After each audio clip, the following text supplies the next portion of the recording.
a disfrutar de las maravillas del Tour de Francia del verano de 1991. La de aquel año fue una carrera con una gran diferencia. Tenía 10 grandes puertos de montaña. Todo empezó en Pau. Se cruzaron los Pirineos durante 2 días para luego atravesar Francia desde el sur hasta los Alpes. Y como no, Chalterué. Los 22 equipos seleccionados por el sistema de puntos sumaban 198 corredores, todos esperanzados en llegar a París. La etapa prólogo, una contrarreloj de 5 kilómetros 440 metros, tuvo lugar en el centro de Lyon. Greg LeMond empezó el Tour de Francia vestido de amarillo y dispuesto a defender el título que ya antes había ganado en 13 ediciones. Greg LeMond todavía no había ganado ninguna prueba aquel año y sin embargo parecía encontrarse en plena forma.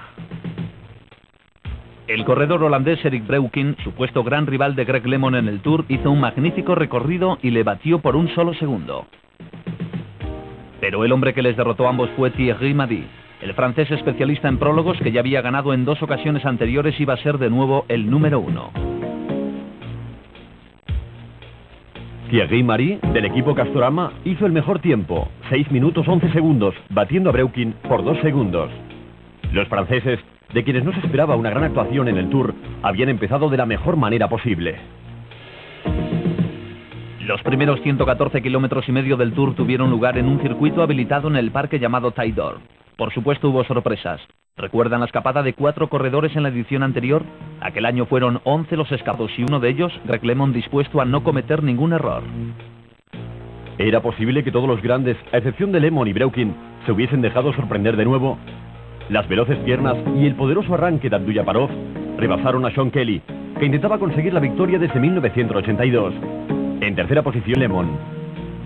Greg LeMond volvió a vestirse de amarillo, el color en el que parecía sentirse más a gusto.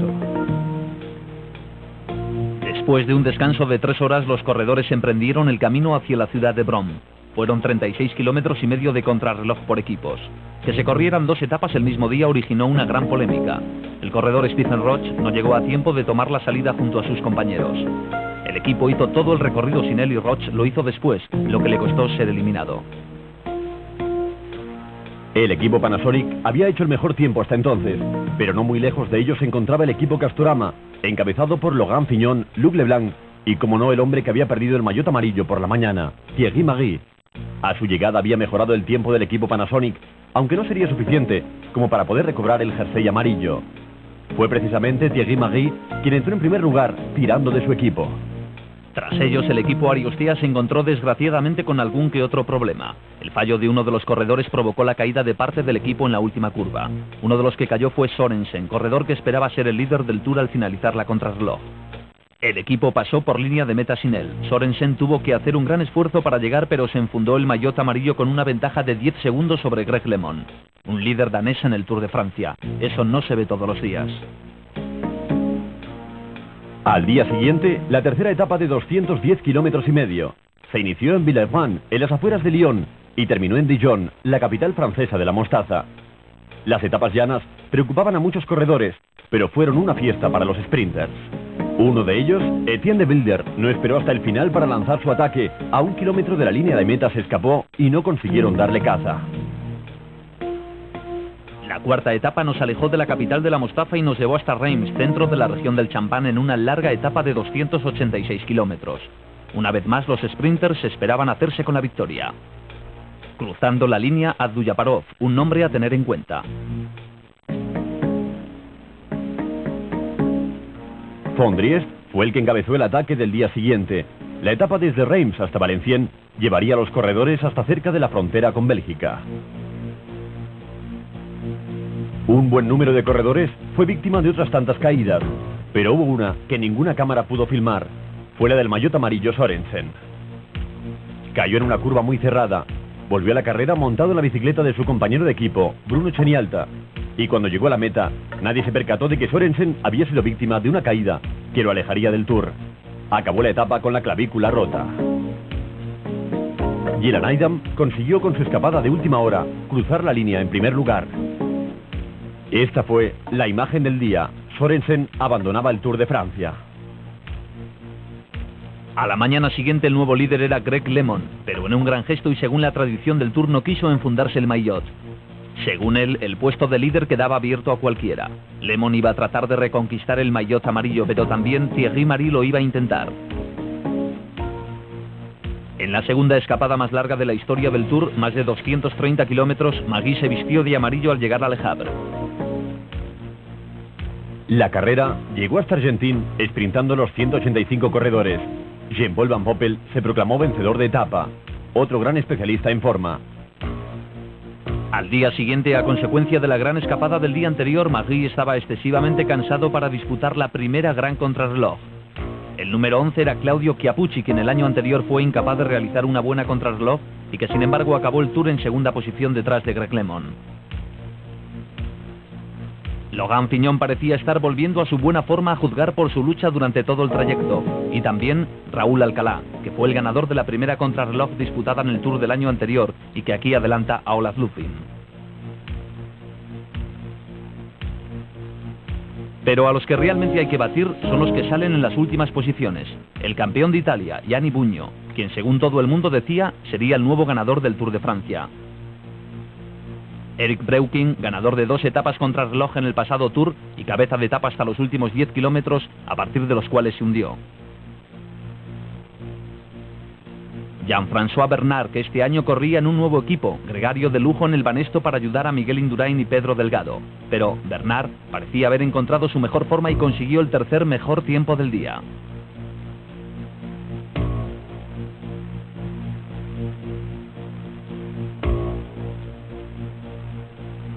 Greg LeMond, todavía en carrera. Greg LeMond esperaba después de aquella etapa ser el nuevo líder del Tour de Francia. Los tiempos que estaba marcando a lo largo de todo el recorrido amenazaban con ser eso, los mejores del día. Greg LeMond parecía haberse encontrado a sí mismo, corrió aquella contrarreloj como ya lo hiciera un par de años atrás cuando venció en los Campos Elíseos. Michel Legué sabía que su hombre lo estaba haciendo bien, y LeMond parecía estar en buena forma. Estaba llegando al final con el mejor tiempo del día, pero solo momentáneamente. Cuando el último hombre atravesó la meta, su tiempo habría sido mejorado. Estas son las piernas de un corredor del que todo el mundo empezaba a hablar, Miguel Indurain. Estaba realizando los mejores tiempos de todo el recorrido. Cuando terminó, había marcado el mejor. 1 hora 35 minutos y 44 segundos, 8 segundos menos que LeMond, aunque este mantenía el maillot con una ventaja de 1 minuto y 13 segundos.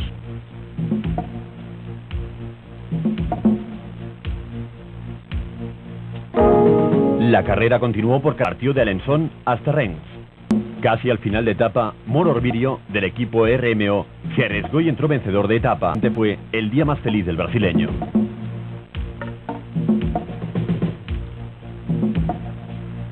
Al día siguiente los rumores se confirmaron cuando al comenzar la etapa que nos llevaría hasta Quimper de 207 kilómetros, el equipo PDM tenía graves problemas. Martin Early estaba a punto de abandonar y Eric Breuking y Sean Kelly tenían fiebre. Parecía confirmarse que todo el equipo había comido algo en mal estado. Ajenos a estos problemas, 4 corredores consiguieron abrir un hueco. El australiano Phil Anderson del Motorola, Nico Emmens, Brian Hahn y Michel Denis del equipo Wimans fue el último de los 4. Consiguieron aumentar la distancia que les separaba del pelotón. Phil Anderson ganó al sprint, pero los comentarios de todo el mundo eran acerca de lo que le ocurrió al equipo PDM. ¿Qué es lo que realmente les había pasado? La clasificación general era esta. Primero Greg LeMond, Indurain ocupaba la tercera plaza.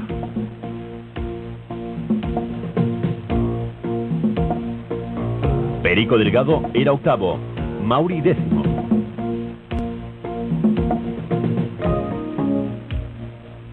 La etapa número 12, de 192 kilómetros, condujo a los corredores desde Pau hasta la ciudad de Jaca. Cuando la carrera empezó el descenso de Col de Sud a los 83 kilómetros y medio, Greg LeMond iba en el pelotón que perseguía a un grupo de corredores escapados. Pascal Richards, el suizo que ya había coronado el puerto en primer lugar, le sacaba casi 4 minutos. Le seguían Andrew Hamsten, Lou Leblanc, Jean Neylands y Mauricio Fondries. Mientras el equipo Z seguía la persecución, los escapados mantenían su ritmo al paso por el Col de Chef. Pascal Richard pasó en primer lugar, seguido de Andrew Hamsten. Greg LeMond no podía entenderlo. Nadie parecía preocupado por los escapados. Miguel Indurain, Pedro Delgado, Marino Lejarreta o Gianni Buño eran meros observadores y Greg LeMond tenía que hacer todo el trabajo de su equipo. Así se llegó a la frontera española y fue precisamente un francés el que condujo al grupo a tierras españolas. Luc Leblanc coronó Son Port con 16 segundos de ventaja. El gran pelotón, con Greg LeMond, iba nada menos que a 7 minutos y 15 segundos. En cuanto se entró en España, el camino hasta Jaca era literalmente un descenso. Era pues muy difícil que el grupo de escapados no consiguiese la victoria. Charly Motet consiguió su segunda victoria de etapa. El gran pelotón entró encabezado por el francés Frédéric Beauchamp a 6 minutos y 55 segundos. Luc Leblanc era el líder del Tour con una diferencia de segundos sobre. El pelotón salió hacia su destino en los salida en el Portalet y en su recorrido de 56 kilómetros de vuelta a Francia. De Clercq se destacó del grupo. De repente, Guido Winterberg atacó aprovechando el avituallamiento en la base del Col d'Aubix, un puerto que sube 16 kilómetros hacia el cielo. Pero el contraataque llegó. El primer hombre que se lanzó en persecución de los escapados fue Gianni Buño, el campeón de Italia y número 1 del mundo. Charly Motet se unió a Buño y el ritmo aumentó hasta alcanzar a los 3 escapados. Esto solo era el principio, y a partir de ahora el pelotón empezaría a estirarse. Claudio Chiappucci aceleró y dejó el grupo en el que iba Luc Leblanc, pero, como suele decirse, el maillot amarillo da alas. Luc Leblanc era el líder y quería que el Tour se quedase en casa, de manera que salió en persecución de Chiappucci. Los contraataques continuaron durante la larga ascensión a l'Aubix y el pelotón empezaba a desmembrarse. Leblanc tenía una ventaja de casi 3 minutos y no quería que nadie se la arrebatase en la subida al Col d'Aubix. El primero en pasar por el Col d'Aubix fue Winterberg, el corredor que había iniciado la escapada en el control de avituallamiento al principio de la escalada. Greg LeMond, junto con Eduardo Chozas y Lucho Herrera, iba ligeramente retrasado y en actitud agresiva. En aquellos momentos, muchos de los corredores se daban cuenta de lo que significaría correr una gran clásica como el Tour de Francia. Las etapas llanas quedaban atrás y las esperanzas de ganar el Tour que pudieran haber mantenido en estas 2 semanas quedaron rotas en menos de 2 horas.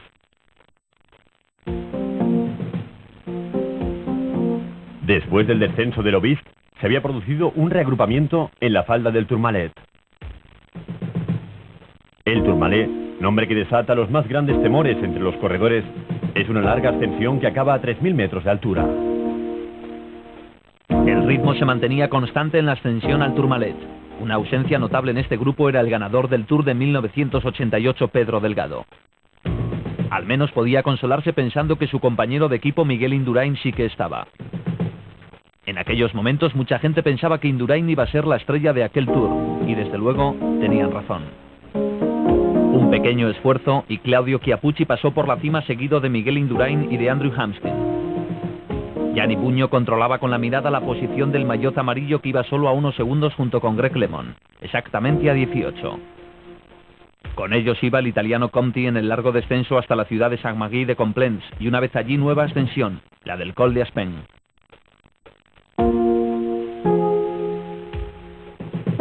Se necesita una gran habilidad en las subidas, pero quizás aún mayor en los descensos. Fue en ese descenso cuando Miguel Indurain lanzó el ataque. Había notado que Greg LeMond había perdido el contacto un poco antes de la cima y decidió lanzarse. Cuando Greg LeMond pudo tomar contacto otra vez, Miguel Indurain se había fugado. Con 184 kilómetros cubiertos, a Indurain le había llegado el momento de recuperar fuerzas. Había estado esperando aquel momento durante casi 2 semanas. Había corrido el riesgo de permanecer en el pelotón, como ocurrió el primer día, en que dejó que se escapase el grupo en el que iban Eric Breukin y Greg LeMond. Nunca pudo prever lo que iba a pasar con Breukin, y todavía no sabía lo buen corredor que era Greg LeMond. Claudio Chiappucci decidió que era el momento adecuado para intentar unirse a Indurain, y sorprendentemente, nadie hizo el menor esfuerzo para impedírselo. Indurain recibió la noticia de que Chiappucci iba en su busca, y de hecho, disminuyó el ritmo para permitir que Chiappucci le alcanzara. Pronto serían 2 corredores escapados. El resto de los grandes debía reaccionar. Lo de Miguel Indurain no fue una sorpresa. Todo el mundo hablaba de él. Estaba en forma. Cuando todavía faltaban 45 kilómetros, Chiappucci se unió a Indurain, mientras más atrás, a unos 2 minutos, Logan Fignon había conseguido unirse al grupo de Lemon. Aunque seguramente se llevó una gran decepción al comprobar que faltaban 2 corredores, Indurain y Chiappucci. Fignon iba sufriendo. Su rostro lo decía todo, su cara no expresaba la dureza del esfuerzo sino el dolor del agotamiento. Greg LeMond sabía que tenía que reducir distancias con los 2 escapados o sería demasiado tarde. El siguiente paso era la ascensión al Col d'Aspin. Los 2 escapados circulaban con 2 minutos de ventaja. El hueco cada vez fue mayor y los 2 de cabeza fueron sumando minutos de ventaja. Fue inevitable. El nuevo líder sería Miguel Indurain. Si todo salía bien, terminarían siendo primero y segundo de la clasificación. Los espectadores españoles disfrutaban de lo lindo. LeMond parecía ser el único del grupo perseguidor que era consciente de la urgencia de un ataque. Con sus continuos demarrajes, intentó provocar que alguien le ayudase a coger a los 2 escapados. Buño aceptó el reto y rápidamente LeMond se pegó a su rueda. Eduardo Chozas, del equipo de la 11, tuvo una actuación muy discreta en aquel tour. Marino Lejarreta, su líder, estuvo francamente mal. Chiappucci, lejos de ellos, estaba consolidándose como claro rey de la montaña, mientras que Indurain pensaba, cómo no, en ganar el Tour de Francia. El líder, Luc Leblanc, estaba pasándolo muy mal cerca de la cima del Col d'Aspin. El pequeño francés se quedó descolgado del grupo de cabeza viendo cómo sus compañeros se alejaban de él. Tuvo su gran día en la etapa de Jaca y ahora, que vestía de amarillo, se dio cuenta de lo que Greg LeMond ya había comprobado. En el Tour de Francia no hay amigos. Logan Fignon también se había calmado después de la brillante persecución en solitario que le permitió unirse al grupo perseguidor. Ahora parecía resignado a aguantar hasta el último puerto que le llevaría a la línea de meta en Val-Logan. Mientras tanto, lejos de allí Miguel Indurain y Claudio Chiappucci llevaban un ritmo inaccesible.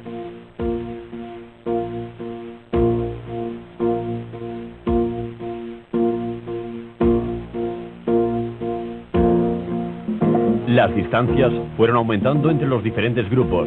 El pelotón marchaba con un retraso de 12 minutos. Eso suponiendo que se pudiese encontrar un grupo que se mereciese tal calificativo. Estos corredores llevaban 4 minutos de retraso. Las distancias eran enormes. La señal de emergencia debería haber sonado, pero ¿acaso pudieron reaccionar?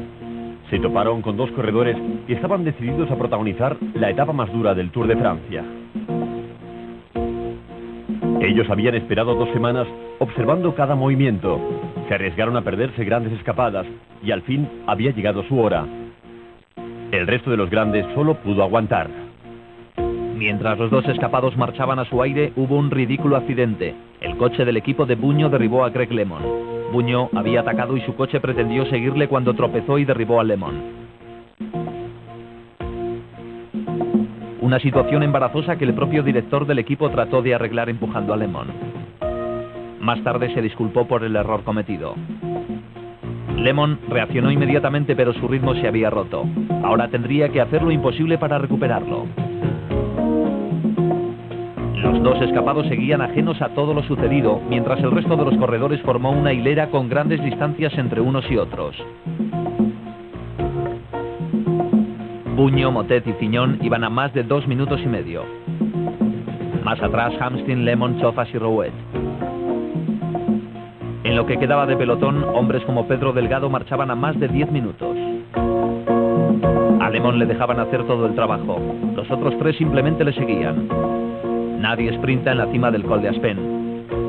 Una vez rebasada esta, todavía faltaban 36 kilómetros para acabar esta durísima etapa.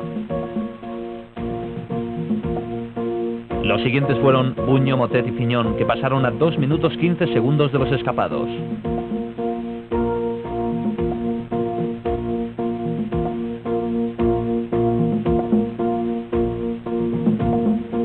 A estas alturas, Buño era perfectamente consciente de su gran error al haber permitido la temprana fuga de Indurain y Chiappucci.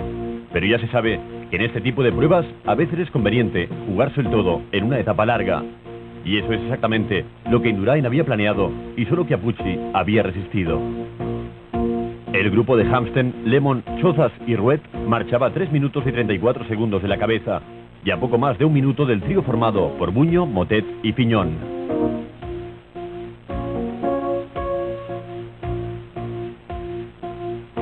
Los corredores emprendieron el último descenso del día desde el Col d'Aspen hasta el valle que les llevaría a enfrentarse con la larga ascensión antes de línea de meta en Val d'Auen.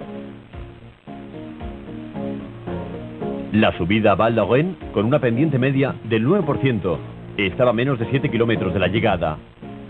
Los dos de cabeza estaban a salvo. Los 3 perseguidores no podían más que intentar reducir distancias. Buño todavía pensaba que podía dar batalla.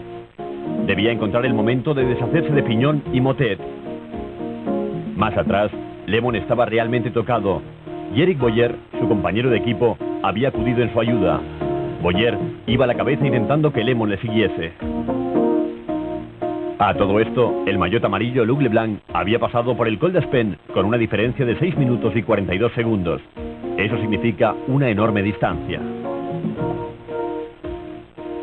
El rostro de Chiappucci mostraba el tremendo esfuerzo que estaba realizando cerca ya del final de la etapa en Val d'Auen.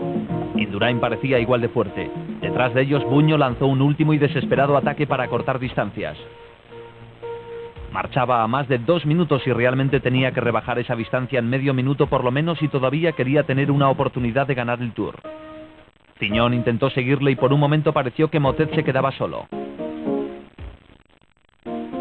La gente estaba entusiasmada con el espectáculo que estaban viendo. Lo había intentado muchas veces a lo largo de la etapa y al final Buño lo consiguió. Detrás, el grupo de 5 corredores permanecía apiñado. Lemon desesperadamente en la parte de atrás, Boyer vigilante. El número 51 era por fin el tercero en la carrera. Por cierto, el número 51 parece ser el de la suerte. Es el número que han llevado muchos de los ganadores del Tour de Francia. Así transcurría la batalla tras estos 2 corredores.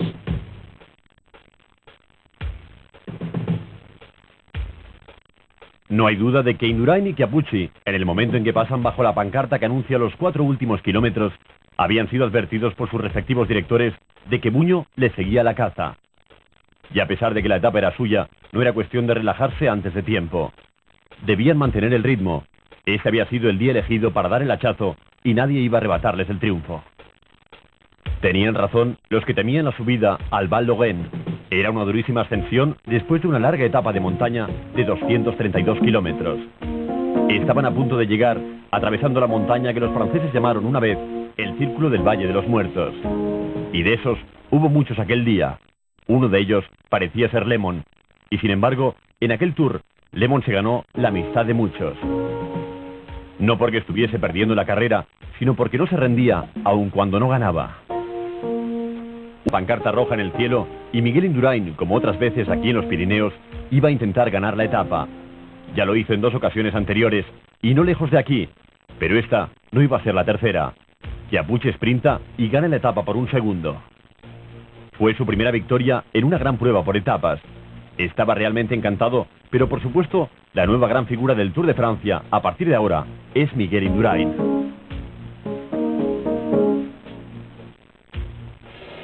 Número 1 y nuevo maillot amarillo con una ventaja de 3 minutos. Buño mantuvo su ritmo e incluso lo mejoró en los 2 últimos kilómetros. Entró a 1 minuto y 29 segundos de Chiappucci, lo que dejaba un elemento de duda acerca de quién ganaría el Tour. Y una gran actuación de Piñón, que entró en 4º lugar a 2 minutos y 50 segundos.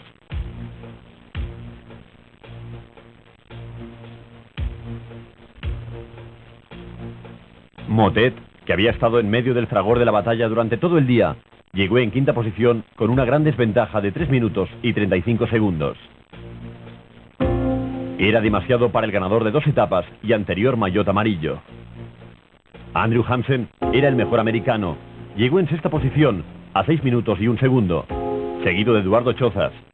Después llegó Lemon, ayudado por su fiel compañero Eric Boyer.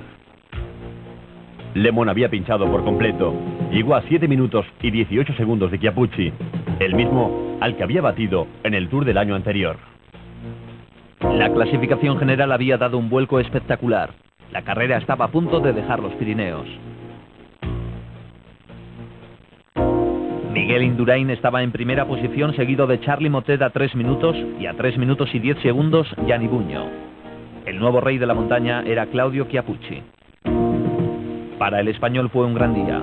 Fue la primera vez que Indurain se vistió de amarillo en el Tour de Francia y lo hizo con un estilo que le dio todo el derecho a pasar a la historia del Tour como uno de los mejores corredores de todos los tiempos. La 14ª etapa, de 172 kilómetros y medio, recorrió la distancia que separa Saint-Gaudens de Castres. Hubo un ataque por parte de Bruno Cenialta, del que nadie hizo caso. Entró vencedor con 20 segundos sobre los italianos Jean-Claude Colotti y sobre Giovanetti. La 15ª etapa de Albi Arles tenía 235 kilómetros. Moreno Argentín, aprovechando las únicas rampas del día, no demasiado duras, saltó del pelotón y consiguió entrar vencedor. Segunda victoria del equipo de Ariostea en 2 días. Sin cambios en la general. En la siguiente etapa, los corredores tenían la llegada en Gap, a 215 kilómetros. El repentino ataque de Chiappucci, Fignon y Bugno obligó al equipo Banesto a dar lo mejor de sí mismo, pero finalmente fueron absorbidos. Nada más terminar la persecución, Lemon salta inesperadamente y con una mirada hacia atrás observa la reacción del pelotón. El corredor Marco Lieti aprovechó la ocasión y por tercera vez en 3 días el equipo Ariostea ganó la etapa. La 17ª etapa nos llevó desde Gap hasta las cumbres de Alpe d'Huez a 125 kilómetros. Calstani y el francés Bourguignon lograron una larga escapada, pero cuando estaban llegando a Alpe d'Huez el pelotón estaba muy cerca de ellos. Bugno, a 3 minutos y 10 segundos del líder en la general, sabía que tenía que hacerse valer en la ascensión a Alpe d'Huez.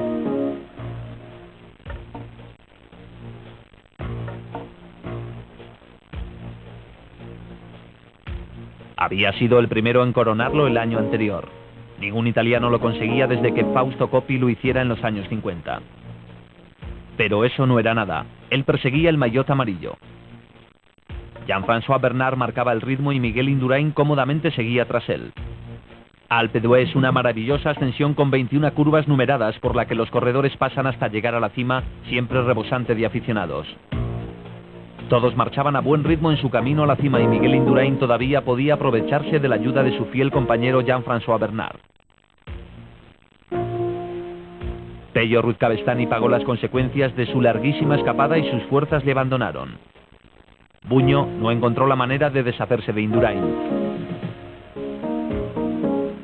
Todas sus tentativas eran neutralizadas por el hombre del maillot amarillo. La muchedumbre que esperó durante horas y quizá días fue testigo de lo que iba a ser la última gran tentativa de aquel Tour. Parecía que Bugno no podía hacer nada para alejarse de Miguel Indurain. Después de Indurain, Bugno era el más fuerte del grupo.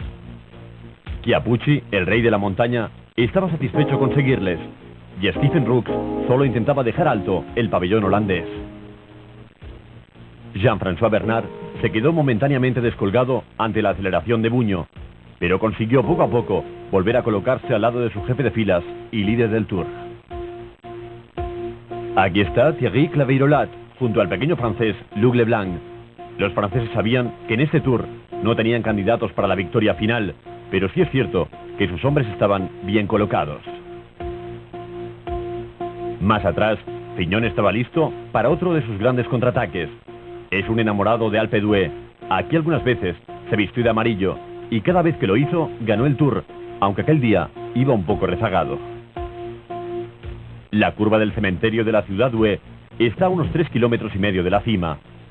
Por primera vez, desde que comenzaron la ascensión, los corredores pudieron ver la cima del Alpe d'Huez. Fignon estaba a la cabeza del contraataque y a su lado Perico Delgado, que hasta el momento no había destacado en este Tour. Pero ¿dónde estaba Greg Lemon? Batallando y sufriendo al lado de Charly Motet.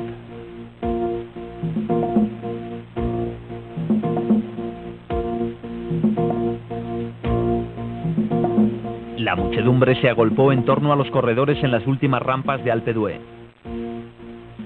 Chiappucci empezó a parecer humano por primera vez en el Tour, marchando con dificultad en la cola. Jean-François Bernard decidió no rendirse, lo mismo que Fignon, quien insistió en marcar el ritmo al lado de Álvaro Mejía, de quien habría que tomar buena nota como candidato al triunfo en los próximos años.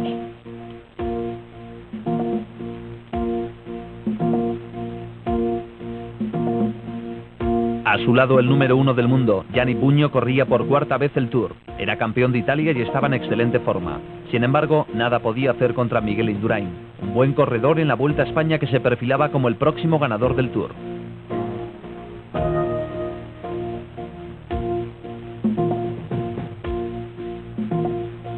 Chiappucci, a escasos kilómetros de la cima, empezó a tener problemas.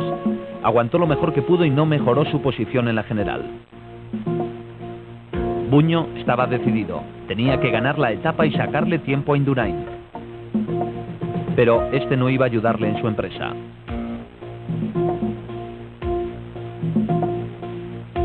El italiano quería que Indurain le diese el relevo, pero ¿por qué razón iba a hacerlo? Él era el líder del Tour. Era Bugno quien debía atacar. No cabía esperar otra cosa. Más atrás, el pequeño corredor Claveirolat, experto escalador, llevaba un buen ritmo y su intención era desbancar a Chiappucci como rey de la montaña. Bugno, Indurain y Leblanc.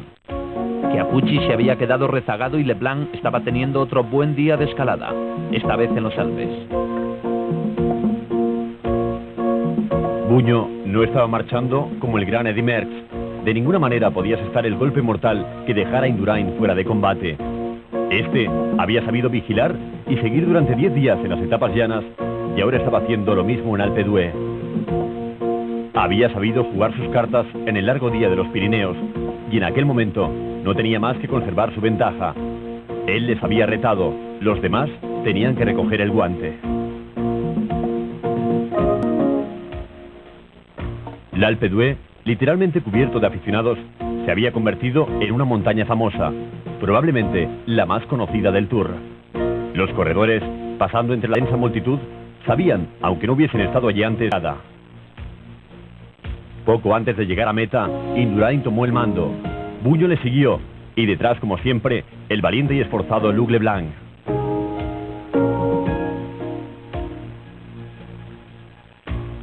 Las laderas de Alpe d'Huez, un lugar lleno de vida durante la estación invernal, en pleno mes de julio, rebosó de júbilo en honor a Miguel Indurain y Gianni Bugno. Nunca parece preocupado, simplemente sigue, observa y espera. Es un corredor muy fuerte. En cambio, Bugno a su lado parecía aún más frágil, incapaz de encontrar la manera de romper la armadura del caballero vestido de amarillo.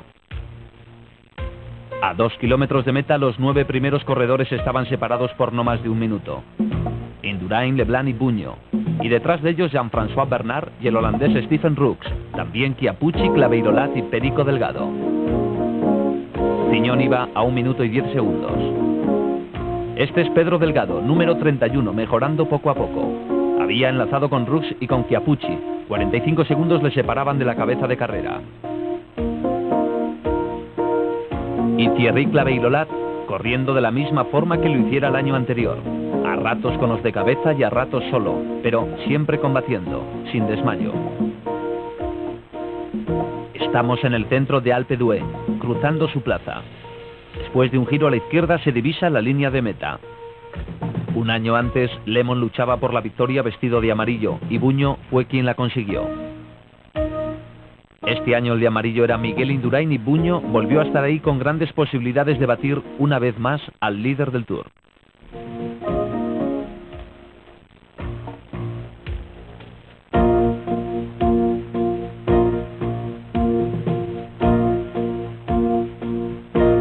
Leblanc siguió aguantando. Ya se sabe que cuando por fin un corredor divisa la línea de meta saca fuerzas de donde sea para ganar. Pero, ¿podría Leblanc conseguir aquella victoria para Francia?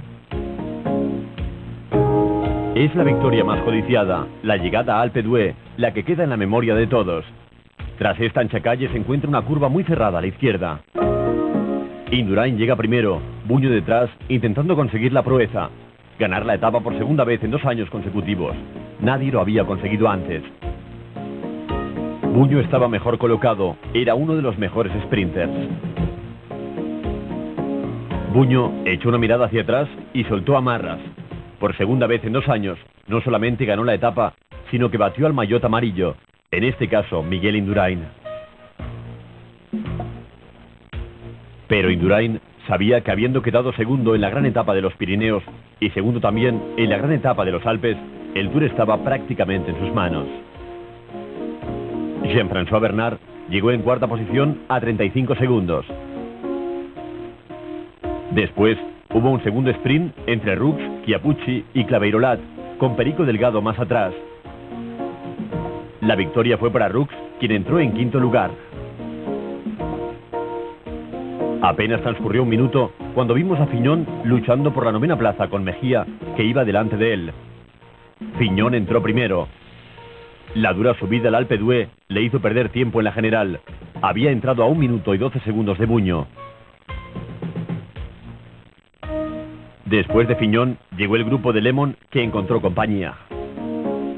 Al día siguiente los supervivientes dijeron adiós a los Alpes y emprendieron el largo camino de Bourdois-Chamourchin, 255 kilómetros. En medio de aquel diluvio hubo 2 corredores que iniciaron una larguísima escapada, Claveyrolat y Bourguignon. Ninguno de los grandes tuvo la oportunidad de escaparse, o mejor dicho, ninguno quiso hacerlo en aquellas condiciones. La carretera estaba húmeda y Marino Lejarreta dio con los huesos en el suelo, en la ascensión del Col des Colombiers. Comenzó a llover otra vez. A medida que nos íbamos acercando a la cima, Bourguignon, que todavía iba en cabeza junto a Claveyrolat, estaba haciendo todo lo posible por conseguir el triunfo que hasta ahora se le había negado. A Claveyrolat le fue fácil sprintar. Se alejó de Bourguignon y con una palmada de alegría entró vencedor. La 19ª etapa de 177 kilómetros alejaba aún más la carrera de los Alpes y acababa en la preciosa ciudad de Aix-les-Bains, al lado del lago. En esta etapa se produciría una de las escapadas más largas del Tour, protagonizada por el vencedor de la Vuelta a España, Melchor Mauri. Sufrió un pinchazo y tuvo que cambiar la rueda cerca del final, pero eso no significaba gran cosa, solo prolongó la agonía. Cuando Mauri fue alcanzado, llegó la oportunidad para el corredor ruso, Dmitry Kornichev, que saltó con un pequeño grupo de corredores, además de Pascal Richard y Eduardo Chozas. En la aproximación al punto de llegada, no quiso dejar ninguna oportunidad para el que había sido campeón de Suiza, Pascal Richard, y a pesar de que este lo intentó, no pudo con el soviético. La 20ª etapa nos llevaría desde Aix-les-Bains hasta Masson y hasta los últimos 400 kilómetros del Tour de Francia.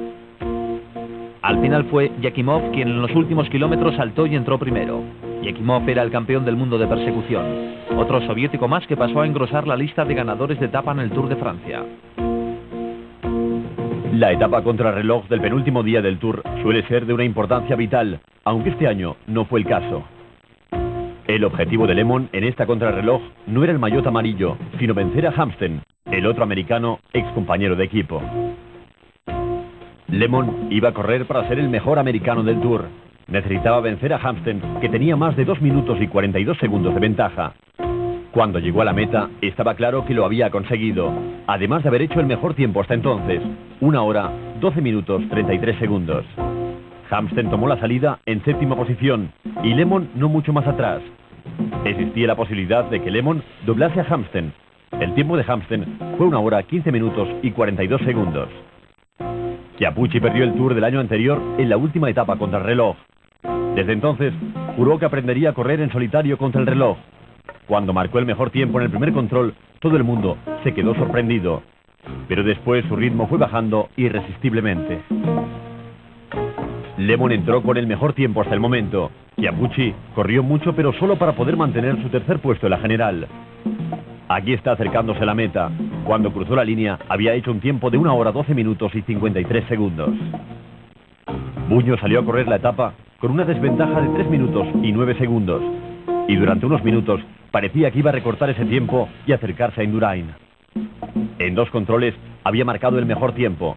Cuando llegó a línea de meta, su tiempo era mejor que el de Lemon, pero Indurain no había terminado.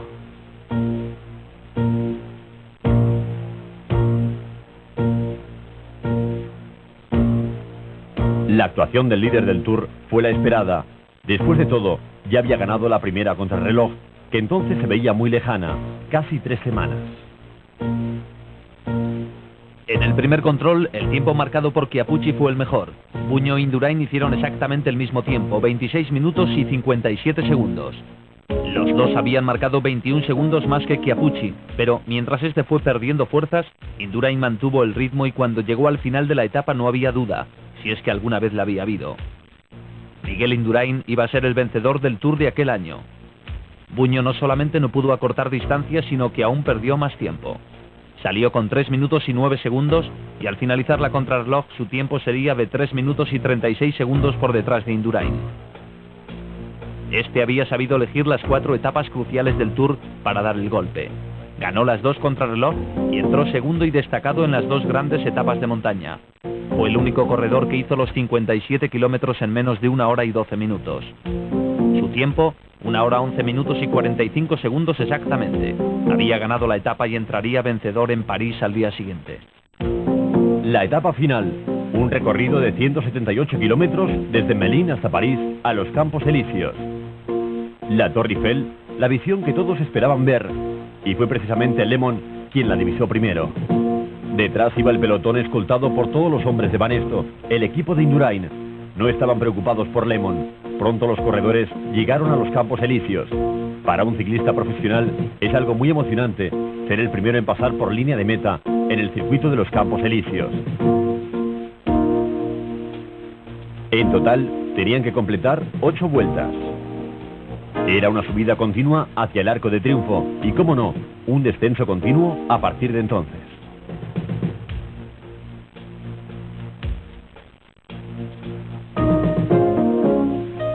El maillot amarillo de Miguel Indurain destacaba radiante a la cabeza del pelotón. Debía sentirse el hombre más feliz de la tierra. La llegada sería para los sprinters, pero antes tendrían que cazar a Lemon, el corredor que había hecho un desconcertante Tour y que acabaría séptimo en la general. El peor puesto de su vida y, sin embargo, para muchos de los corredores, un puesto inalcanzable. Tuvieron que trabajar duro para coger a Lemon, pero cuando lo hicieron fue realmente contundente. Fignon y Miguel Indurain atentos a las posibles escapadas. Todo el mundo espera un final al sprint en los Campos Elíseos, y aunque no siempre es el caso, nunca se puede bajar la guardia hasta el final de la carrera.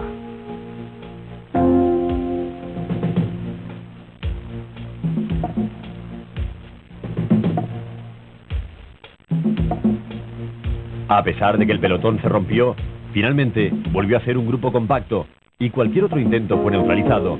Aquella pudo ser la oportunidad para alguien como Abduljaparov, el corredor que ganaría el premio a la regularidad.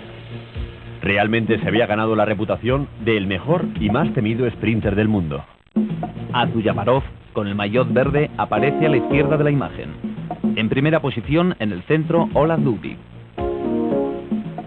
De repente, Abduljaparov tropieza en la barrera y cae aparatosamente arrastrando consigo a 2 sorprendidos corredores del Gatorade. Uno de ellos, Jan Sur, que se da un tremendo batacazo. Fue golpeado a más de 60 kilómetros por hora por uno de los más rápidos corredores del mundo.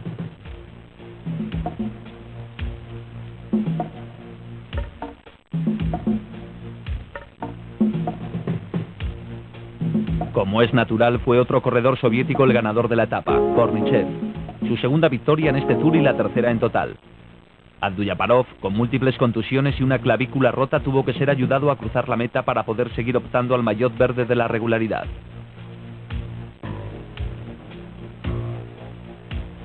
El ganador del Tour de 1991 tuvo suerte de poder evitar aquella caída fatal en el último instante de la última etapa.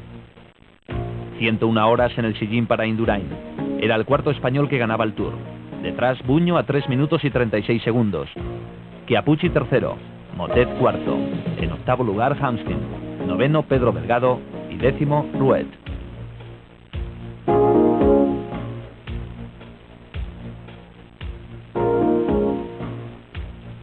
Fue su primer Tour de Francia.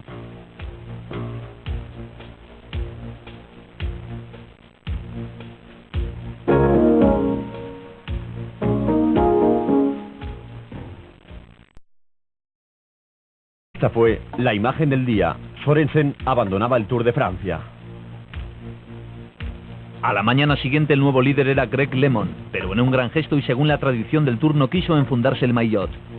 Según él, el puesto de líder quedaba abierto a cualquiera. LeMond iba a tratar de reconquistar el maillot amarillo, pero también Thierry Marix lo iba a intentar. En la segunda escapada más larga de la historia del Tour, más de 230 kilómetros, Marix se vistió de amarillo al llegar a Le Havre. La carrera llegó hasta Argentín, sprintando los 185 corredores. Jean-Paul Van Poppel se proclamó vencedor de etapa, otro gran especialista en forma. Al día siguiente, a consecuencia de la gran escapada del día anterior, Marix estaba excesivamente cansado para disputar la primera gran contrarreloj. El número 11 era Claudio Chiappucci, quien el año anterior fue incapaz de realizar una buena contrarreloj y que sin embargo acabó el Tour en segunda posición detrás de Greg LeMond. Logan Fignon parecía estar volviendo a su buena forma a juzgar por su lucha durante todo el trayecto, y también Raúl Alcalá, que fue el ganador de la primera contrarreloj disputada en el Tour del año anterior y que aquí adelanta a Olaf Lufving. Pero a los que realmente hay que batir son los que salen en las últimas posiciones. El campeón de Italia, Gianni Bugno, quien según todo el mundo decía sería el nuevo ganador del Tour de Francia. Eric Breuking, ganador de 2 etapas contrarreloj en el pasado Tour y cabeza de etapa hasta los últimos 10 kilómetros, a partir de los cuales se hundió. Jean-François Bernard, que este año corría en un nuevo equipo, gregario de lujo en el Banesto para ayudar a Miguel.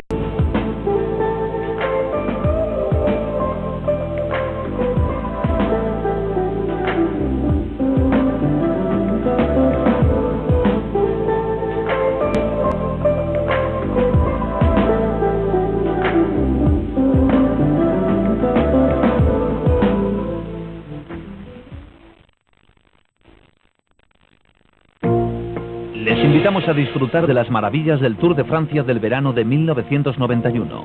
La de aquel año fue una carrera con una gran diferencia. Tenía 10 grandes puertos de montaña. Todo empezó en Pau. Se cruzaron los Pirineos durante 2 días para luego atravesar Francia desde el sur hasta los Alpes. Y como no, se alteró. Los 22 equipos seleccionados por el sistema de puntos sumaban 198 corredores, todos esperanzados en llegar a París. La etapa prólogo, una contrarreloj de 5 kilómetros 440 metros, tuvo lugar en el centro de Lyon. Greg LeMond empezó el Tour de Francia vestido de amarillo y dispuesto a defender el título que ya antes había ganado en 3 ediciones. Greg LeMond todavía no había ganado ninguna prueba aquel año y sin embargo parecía encontrarse en plena forma. El corredor holandés Eric Breuking, supuesto gran rival de Greg LeMond en el Tour, hizo un magnífico recorrido y le batió por un solo segundo. Pero el hombre que les derrotó a ambos fue Thierry Marix. El francés especialista en prólogos, que ya había ganado en 2 ocasiones anteriores, iba a ser de nuevo el número 1. Thierry Marix, del equipo Castorama, hizo el mejor tiempo, 6 minutos 11 segundos, batiendo a Breuking por 2 segundos. Los franceses, el líder del Tour al finalizar la contrarreloj. El equipo pasó por línea de meta sin él. Sorensen tuvo que hacer un gran esfuerzo para llegar, pero se enfundó el maillot amarillo con una ventaja de 10 segundos sobre Greg LeMond, un líder danés en el Tour de Francia. Eso no se ve todos los días. Al día siguiente, la tercera etapa de 210 kilómetros y medio. Se inició en Villeurbanne, en las afueras de Lyon, y terminó en Dijon, la capital francesa de la mostaza. Las etapas llanas preocupaban a muchos corredores, pero fueron una fiesta para los sprinters. Uno de ellos, Etienne de Wilder, no esperó hasta el final para lanzar su ataque. A 1 kilómetro de la línea de meta se escapó y no consiguieron darle caza. La cuarta etapa nos alejó de la capital de la mostaza y nos llevó hasta Reims, centro de la región del Champagne, en una larga etapa de 286 kilómetros. Una vez más, los sprinters esperaban hacerse con la victoria. Cruzando la línea, Abdujaparov, un nombre a tener en cuenta. Fondriest fue el que encabezó el ataque del día siguiente. La etapa desde Reims hasta Valenciennes llevaría a los corredores hasta cerca de la frontera con Bélgica. Un buen número de corredores fue víctima de otras tantas caídas, pero hubo una que ninguna cámara pudo filmar. Fue la del maillot amarillo Sorensen. Cayó en una curva muy cerrada. Volvió a la carrera montado en la bicicleta de su compañero de equipo, Bruno Chenialta. Y cuando llegó a la meta, nadie se percató de que Sorensen había sido víctima de una caída que lo alejaría del Tour. Acabó la etapa con la clavícula rota. Dylan Aydam consiguió con su escapada de última hora cruzar la línea en primer lugar. Miguel Indurain y Pedro Delgado, pero Bernard parecía haber encontrado su mejor forma y consiguió el tercer mejor tiempo del día.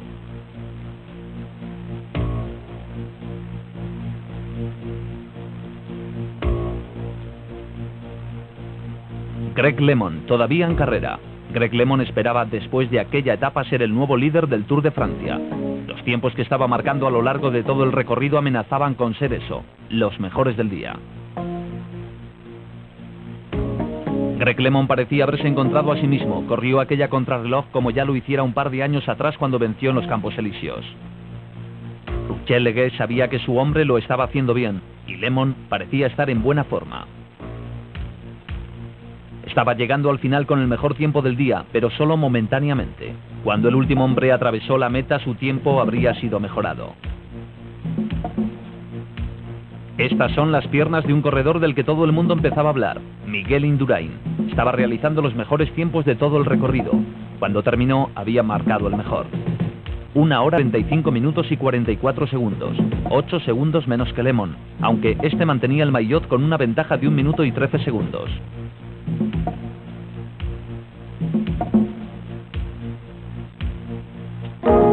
La carrera continuó por partió de Alençon hasta Rennes. Casi al final de etapa, Moro Orbirio, del equipo RMO, se arriesgó y entró vencedor de etapa. Este fue el día más feliz del brasileño.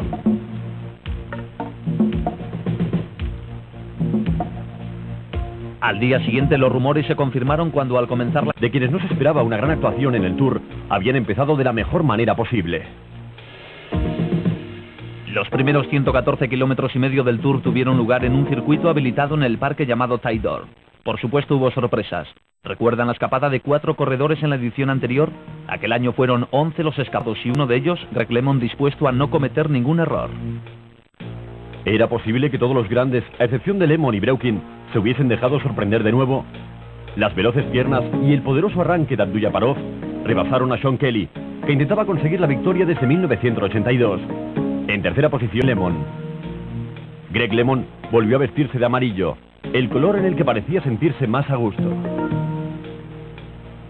Después de un descanso de 3 horas, los corredores emprendieron el camino hacia la ciudad de Bron. Fueron 36 kilómetros y medio de contrarreloj por equipos. Que se corrieran 2 etapas el mismo día originó una gran polémica. El corredor Stephen Roche no llegó a tiempo de tomar la salida junto a sus compañeros.